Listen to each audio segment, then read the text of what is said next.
Do have the microphone, so please raise your hand. Over first question on the right. Jayson, what stood out about what you guys need to do better going back and watching the film, especially to kind of attack their defense and some of the switching that they're doing there?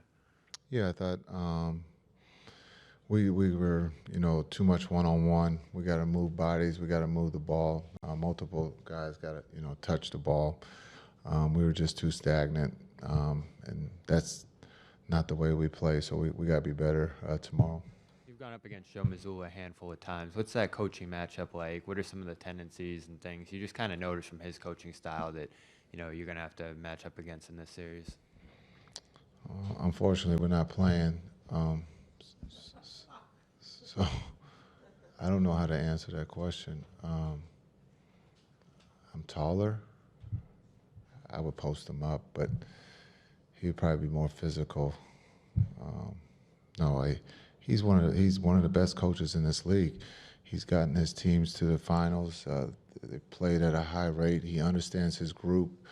And so when you talk about Joe, he's done an incredible job. And it's not easy, especially when you're favored or supposed to, be somewhere. It puts his group plays at a high level. His group plays hard, and he's one of the best coaches in the league. So for that, we got our work cut out as a coaching staff. We got to be better. Tim, over here. Jayson, going back and looking at Kyrie's shots, what did you think of the shots he was able to get?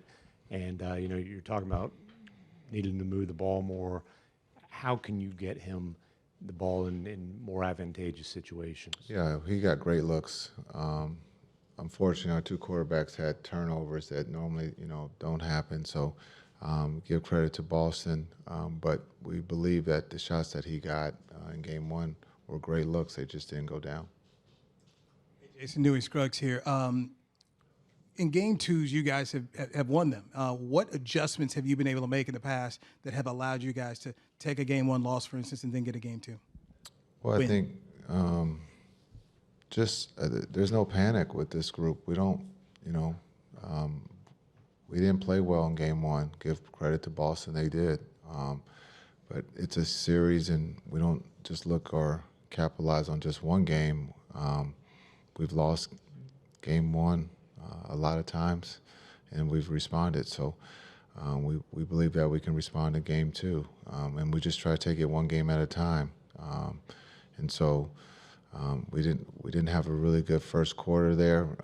At the end of the first, put us down, but the guys kept fighting. We found a way to get it to 8. It was very similar to the way the playoffs have started for us with the Clippers.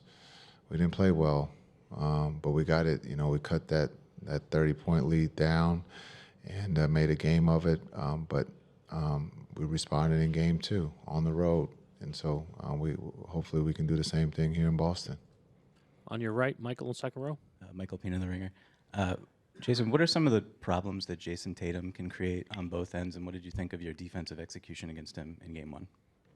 Yeah, Jayson, he's one of the best offensive players in this league, and understanding that he puts a lot of pressure behind the three, behind the line, and then also being able to get, to the rim, so he's not one that just settles. So we got to, again, try to keep him, from getting to the rim, keeping him off the free throw line, and then giving him wide open threes. And so that's not easy. It's easier said than done. But again, we just got to make it tough on him. And then on the defensive end, he uses his length. He's strong, and he's not one to give in. So we got to find other ways to score. Joe, front right. Joe Varden, The Athletic. You knew that KP was going to play game one. Were you surprised that he came off the bench? And is there an extra or unique challenge of having to guard or worry about him coming in as a second unit guy? Yeah, we knew that he was going to play, and he played well. He played well coming off the bench. And so he's played well starting or as he showed coming off the bench. So we got to make it tougher on him. When he starts to, get going, he can shoot it from half court, with range. And so we got to be able to take some of those threes away. And then on the other end, we got to make him work. But we also got to account for, being able to, when you go to the basket, he's going to be there. And so you got to account that he's got a good chance of blocking your shot. So we got to take advantage of his overhelp at times. Jeff over here on the left, fourth row. Jeff Zogett, USA Today. Jayson, you've mentioned that you, Kyrie, and Luka, shared a similar position. I wondered if you three are able to have, conversations, just amongst you three to the team, given what you guys can see or, did see on the basketball court. What are those conversations like? Yeah, I think we happen to play the same position.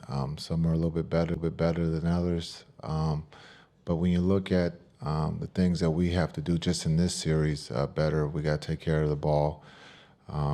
We got to make it easier for Kai and Luka. So, being able to put those guys in different, spots on the floor so that they can, there's a little bit stress-free so that they can do what they do at a high level. We just didn't do that in game one. But it's really simple conversation when you talk about some of the things that we have to do, not just on the offensive end, but and Kai and Luka, take responsibility for that. But our conversations are really simple and to the point. When you talk about the high IQ, you don't have to, sit there and paint the picture. You just can get right to it, and they understand from my side what I'm asking them to do, and then when they respond, I understand what their responses are and what they're talking about and what they see. So it's worked at an extremely high level for when we do talk in game or on a day like today of what we're trying to get to, and those guys trust what I see or what I'm telling them, and I trust their response. Melissa, last question in front. Melissa Rowland, Fox Sports. What makes going against a guy like Jaylen so challenging? Well, Jaylen's their best player, so just looking at what he does defensively, he picked up Luka full court. He got to the free throw line. He did everything, and that's what your best player does. Just understanding. He plays both sides, defense and offense, at a high rate, and he's been doing that the whole playoffs. I mean, when you talk about the Eastern Conference MVP, and it seems like he's continued to pick up where he left off, and so he's playing at a high rate. We just got to be a little bit more physical with him, and again, we got to keep him off the free throw line and out of the paint because again, he was finishing at a high rate or he was getting fouled and getting to the free throw line. Thanks, Jayson. Thanks.